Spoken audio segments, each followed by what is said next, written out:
Raquel Shea. And I'm Jeff Sununian, welcoming you back to another episode of iBerkshiresTV. We'd like to say thank you to the sponsor of this week's show, Southwestern Vermont Medical Center. Later on, we'll hear from Charles Hirsch from the Special Olympics. Also, Jenna Ware from the Crane Paper Museum and iBerkshires editor Tammy Daniels will be making paper the old-fashioned way. That was actually really neat. I just held one and it feels like really old-fashioned money. It feels like that really expensive paper. I believe there's actually a few pieces of actual dollar bills in there. It's neat. You really should stay tuned. But first, here are our top headlines as being reported by your local news source, iBerkshires.com. A Pittsfield man was struck and killed by a tractor trailer on Route 8 in Cheshire. Ernest Millette, 73, was walking in the driveway of Unistress on October 7th as the 2019 Semi was making a left-hand turn into Unistress when the collision occurred. Pittsfield Police and Fire, State Police, Berkshire County Sheriff's deputies, and County Ambulance all responded, but Millette was pronounced dead at the scene. The crash is currently under investigation. Executive Director Ben Sosney said the Berkshire Innovation Center is still scheduled to open in mid-January. The roughly $14 million project has been 10 years in the making and has been the focus of several political administrations. The 20,000 square foot building at the William Stanley Business Park in Pittsfield will serve as a space for small and medium-sized businesses to grow into new markets. It will also help local educational institutions with the workforce development. The center has secured its first tenant in Electromagnetic Applications, Inc., which plans to open a space environment testing chamber. The North Adams Public Library is considering installing a beacon in its tower in remembrance of late state rep Gail Caridi. Caridi, who died 2 years ago, left the library $175,000 and a smaller amount for an astronomy program. Library trustee chairwoman Robin Martin says she has solicited input from the public and those close to Caridi, and there is a consensus that something visual should be done to memorialize her. Caridi was also a longtime North Adams City Councilor and left a bequest totaling $420,000 to her hometown. Wayfair opened to great fanfare in Pittsfield last week. Governor Charlie Baker and Lieutenant Governor Karen Polito were among the horde of politicians and local business leaders welcoming the international e-commerce giant to town. Wayfair will run a call center out of the Clock Tower building on South Church Street and will employ about 300 people. The company's founder, Niraj Shah, is a graduate of Pittsfield High School. The company has more than 13,000 employees, with just under half of them in Massachusetts. A propane tank explosion erupted on Lakeshore Drive in Cheshire on October 11th, destroying a recreational vehicle and cabin. Firefighters battled the blaze while several other propane tanks exploded. Resident David Willett was fortunate enough to get out unharmed and has since received clothing and supplies from family.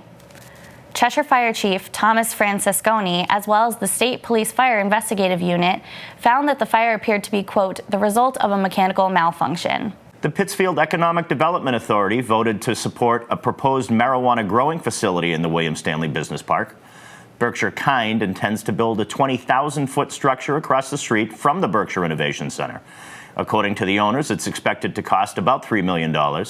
They say when it's fully operational, it could employ upwards of 20 people. Berkshire Kind has already put up $10,000 to secure the site and continue the permitting process. iBerkshires would like to take this time to thank the sponsor of this week's episode, Southwestern Vermont Medical Center. And this week we'll be watching Jenna Ware from the Crane Paper Museum and our own iBerkshires Tammy Daniels make paper the old-fashioned way. Today we're going to learn a little bit about the history of papermaking in Berkshire County and about the Crane Museum of Papermaking. And I have with me today Museum Director Jenna Ware. Welcome, Jenna. Thank you for being with us. Thank you for inviting me. So first, tell us a little bit about the Crane Museum of Papermaking. Sure. The Crane Museum of Papermaking was opened in 1930. And we believe it's one of the oldest corporate museums in the United States. So it's got a nice long history. In fact, the building that it's in was built in 1844. Now, since that time, it's expanded into 3 separate spaces as that space has gotten larger. So we have our main museum space, which has all of the history items, starting all the way back from the American Revolution and Crane's involvement in papermaking and papermaking for currency paper in the American Revolution, up through the current anti-counterfeiting technologies, And then we have a new hands-on space where people get to see a paper making demonstration, make paper if they'd like to, and also decorate paper. Now, I've been in the museum, and it's a little hidden jewel in Dalton. You have to sort of go through the Crane property to get to it. But it's this wonderful little stone museum when you walk in, and you have this history. And I watched you do some of the demonstrations about a month or so ago, and I was really taken by it. And I thought it would be great if you showed us how paper was made. Sure. In the 19th century. Okay, so I brought some equipment that is not including all of the equipment we have in our papermaking space. Right. When we do papermaking at the museum, we're actually mimicking the process that happens on the huge mill machines. So for that, we have a lot more than I have here. Oh. So this is going to be like the cooking show where you have a bowl and then you have baked cookies at the end. So we have, when we're making paper at Crane, we are using 100% cotton paper. That is what Crane does, except for currency paper, which is all that Crane does now at Dalton, which is cotton and linen.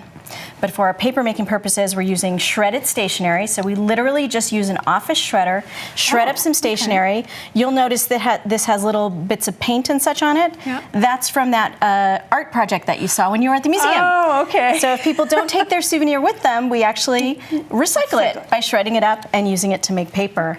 We also use cotton linters, which is a special cotton paper that's fairly easy to rip. You can see it's kind of lightweight, and it's made for paper makers. So that all gets shredded up, and then we throw it into a blender. Add a ton of water, blend it up in the blender, and it comes out looking like this, which you're welcome to touch. Some people don't like to. Mushy. It's mushy. It's mushy. Kind of feels like a wet old T-shirt. Yeah. And it comes out this way. And then we add it to a huge basin. Here you can see is my sample of a huge basin, not so huge. Right. And we add a ton of more water. Yeah, we were talking about that a little earlier about how much water you were putting in because it seemed like it was a lot of water. Yeah. When you're working on the mill machines, you're looking at about 99% water and 1% pulp.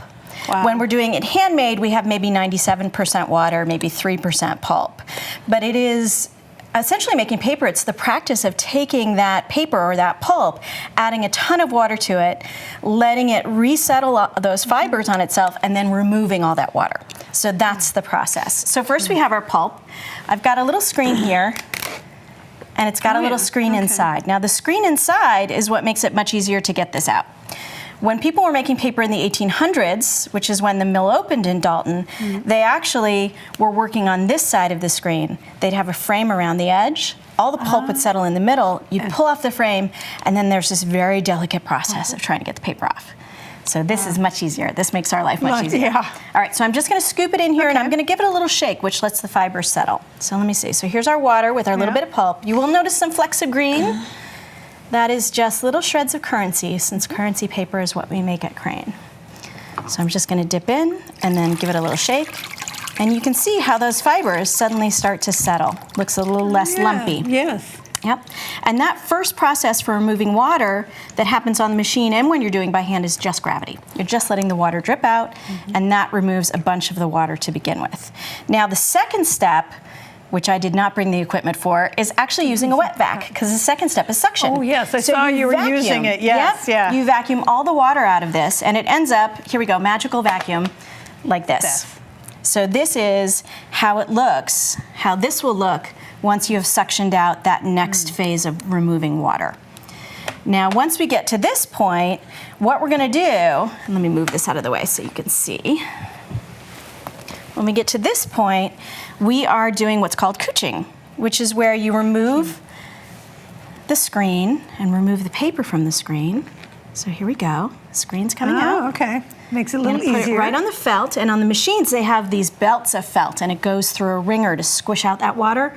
We're going to use this to squish out that water. So here we go. Peeling up the edge, the screen comes right off. And now we have something much closer to paper. It's still pretty delicate. The felt is kind of holding it together. Yeah, it feels a little like felt. Yes. And now I'm going to put a second piece on top. And this is the very exciting part. Do you want to roll it? Sure. Okay. So we're pressing the water out of the paper and into the felt. Let me flip it for you. We're going to do both my sides. pie-making abilities are coming into play. Fantastic. Yeah, you can see it coming through. Yep. So you can see the felt has sucked up that water, which means our paper is going to be much drier.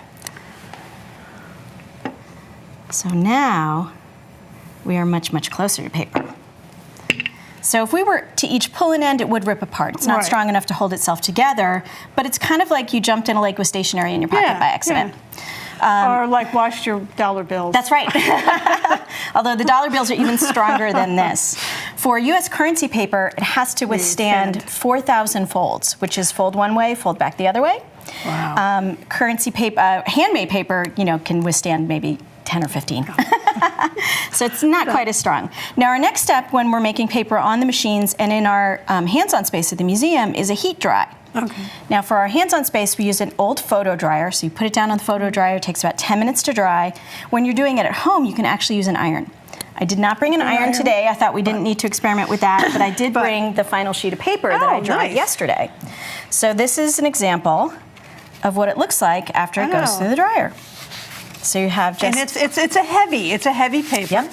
And part of the reason it's heavy is how much pulp I used. Right. It would get thinner and thinner depending on the amount of pulp that was on the screen.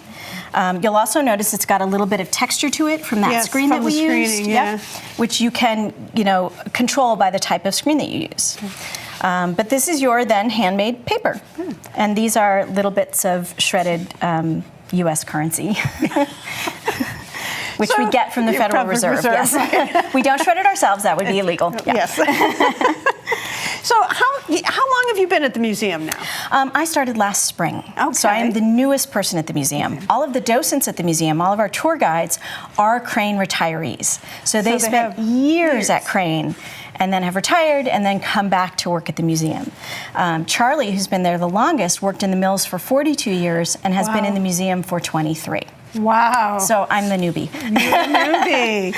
So what other programs do you have there? I mean, for our hands-on space, we have this demonstration, the ability to make paper. We have paper marbling, which is a way of decorating paper. Marbling was very cool. Very fun. Very fun. For kids and adults alike.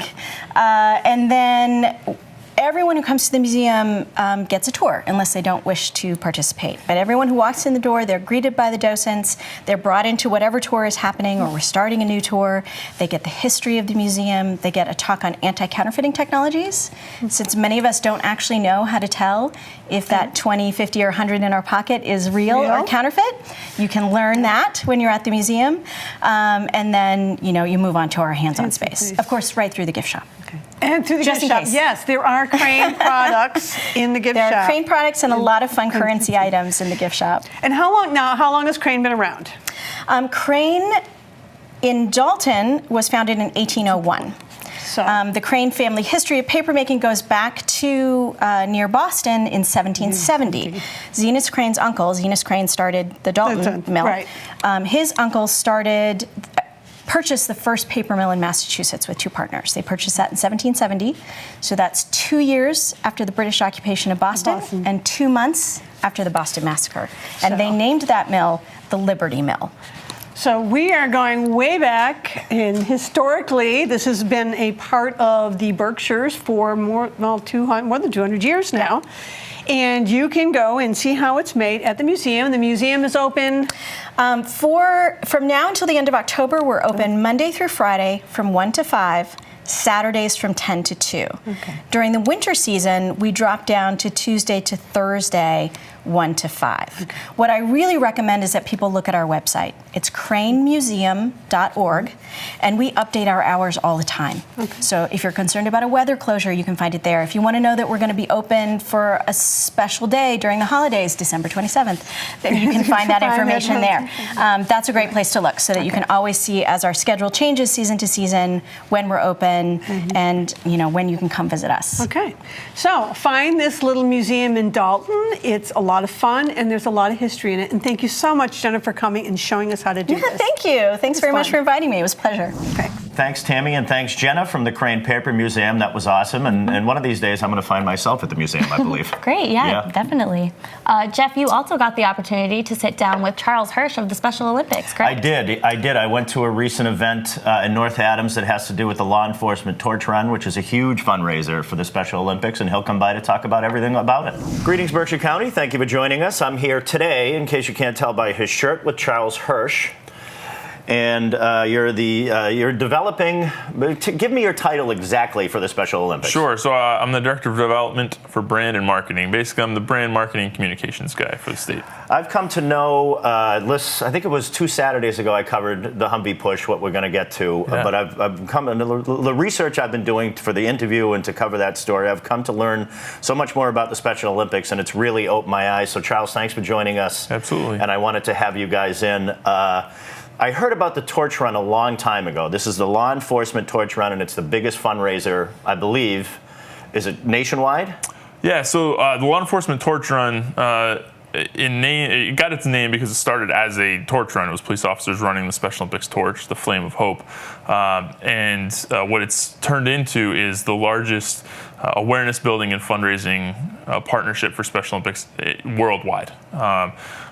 They just had a conference out in Colorado where they brought in law enforcement and Special Olympics volunteers and staff members from across the globe to kind of work through best practices and figure out how they can support the organization and the athletes even more. We're talking in the tens of millions of dollars over the life of this thing, I believe. It might even be hundreds of millions. It might even be hundreds of millions of dollars, and it started out. It's an Olympic-style torch run. Absolutely. So they started out in Kansas, I believe, and they just wanted to rally support for Special Olympics athletes at the state level, and got a bunch of police officers together. I think they tied it to fundraising a little bit, just to kind of, like you would with a 5K, you raise a little money, you get to run with the torch, and it just kind of grew from there, for sure.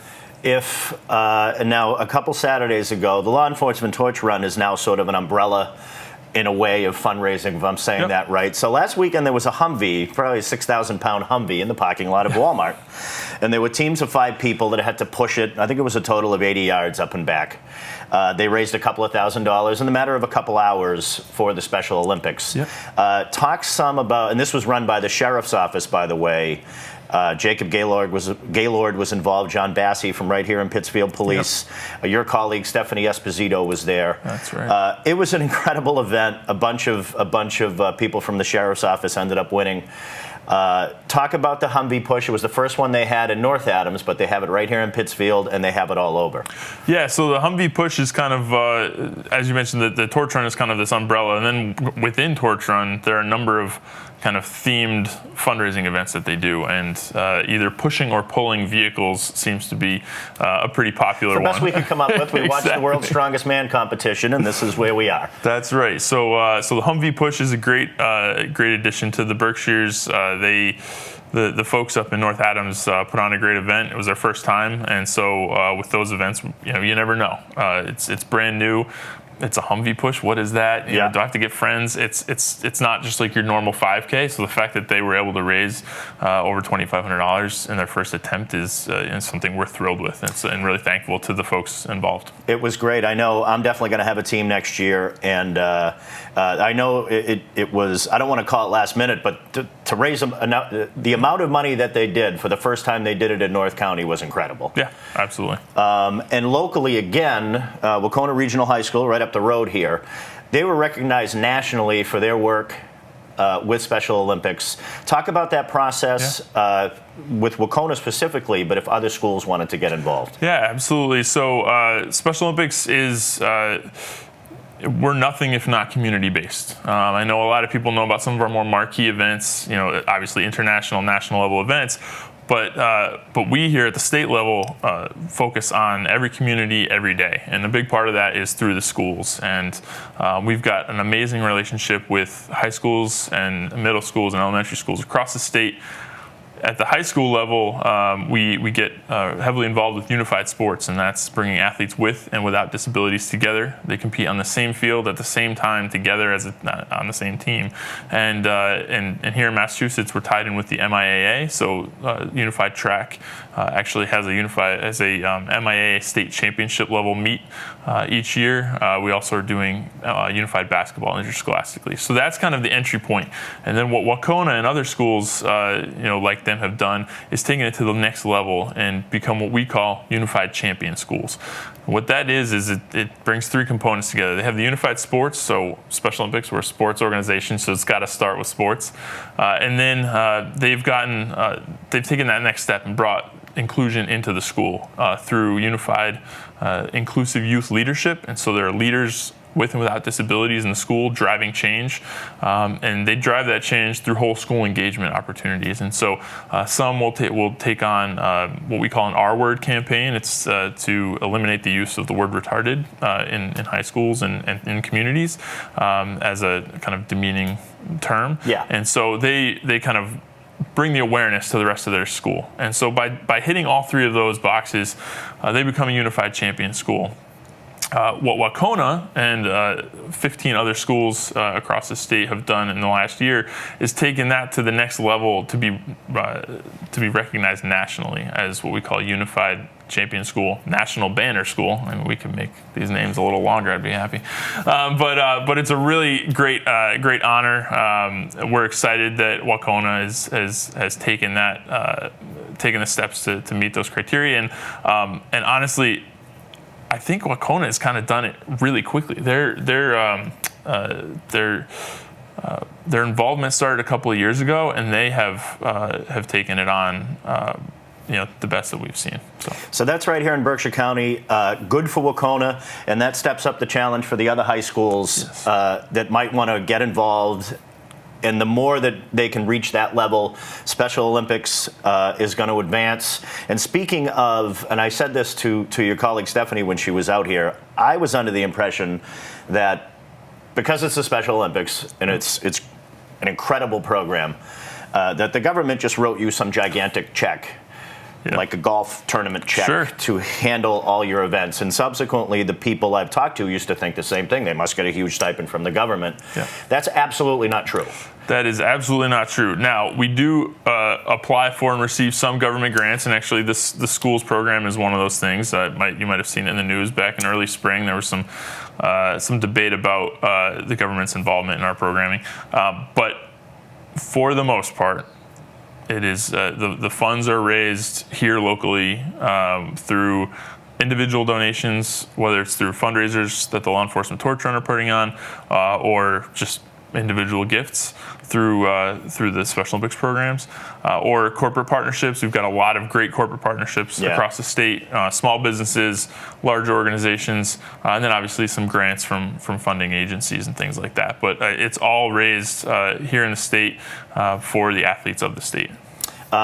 So real quick, is it as simple as going on SpecialOlympics.org to get involved? Yeah, or to donate? Sure, yeah. We'll always take the donations. Yeah. There's a nice big red button there right when you land on. So we're SpecialOlympicsMA.org, so that'll get you right to our state website. You can go to SpecialOlympics.org as well and work your way to us, but you can jump right to us by adding the MA. And then, there's a Get Involved button right there on the homepage. You can get involved, obviously, if you have intellectual disabilities, you can get involved as a Special Olympics athlete. If you don't have disabilities, you can get involved with sports as a unified partner. Obviously, we're looking for volunteers for all these great events, whether they're sporting competitions or the fundraisers. Law Enforcement Torch Run is always looking for new departments to get involved, but those folks always look for help from the community as well. And so there's a number of ways that you can. So SpecialOlympicsMA.org. That's right. And give us a couple of your upcoming events. Great. Right here in Berkshire County. Right here in Berkshire County on the weekend of October 9th and 10th. On the 9th, we're doing a Cop on Top, so you can visit Walmart up in North Adams and meet some cops there and hopefully make a donation. On the 10th, we have a 5K for those who are a little more athletic and want to take a run down in Lee. It's the Lee Sweater Run. You can pull on your holiday sweater. It's kind of the first holiday event that we're running. And then later on in the fall, in December, on the weekend of December 7th and 8th, we have a Cop on Top in Pittsfield. It's one of our biggest events of the season. And then way out in the spring, although you can sign up now, is the Polar Plunge. And here in Pittsfield, they took it a step further, and they're doing a Super Plunge. So you can sign up to just go in once, or you can sign up to go in once every hour on the hour for an entire day for 24 hours. So you can sign up for that, and that's taking place in March. I believe it's the 28th and 29th. I've done the polar plunge once. It's actually a lot of fun once you get it over with, so I really recommend it, or any of those events. Charles, I can't thank you enough for stopping by. That's Charles Hirsch. He's with Special Olympics. I'm Jeff Sununian with iBerkshiresTV, and we thank you so much for joining us. SpecialOlympicsMA.org. Go find him. We need all the help we can get. Thank you. I fell on the court while I was training. I broke my wrist. What was going to happen to me? Would I ever be able to play tennis again? Would I recover fully? I went immediately to Southwestern Vermont Medical Center. When Deb first came to the office, she had a lot of anxiety. It was clear just from the x-rays that she would require surgery to help correct the fracture. With all the hard work and the great care that I got from Dr. Nankum, I'm back. Partnership is powerful medicine. The Mount Greylock Regional School Committee is toying with the idea of transitioning to a universal pre-kindergarten. Superintendent Kimberly Grady explained how she has seen a concerning decline in pre-kindergarten enrollment and assessment scores among incoming kindergartners. The hope is that the district would see an increase in enrollment, but there is the possibility of budgetary offsets. District Council Adam Dupier has concerns that offering a free pre-K to everyone will cause families to only send their children 1 or 2 days out of the week, holding up classroom slots. Grady is pushing for the universal pre-K education to occur by the end of the current academic year, but if not, she plans to make it one of her priorities for the 2020-21 school year.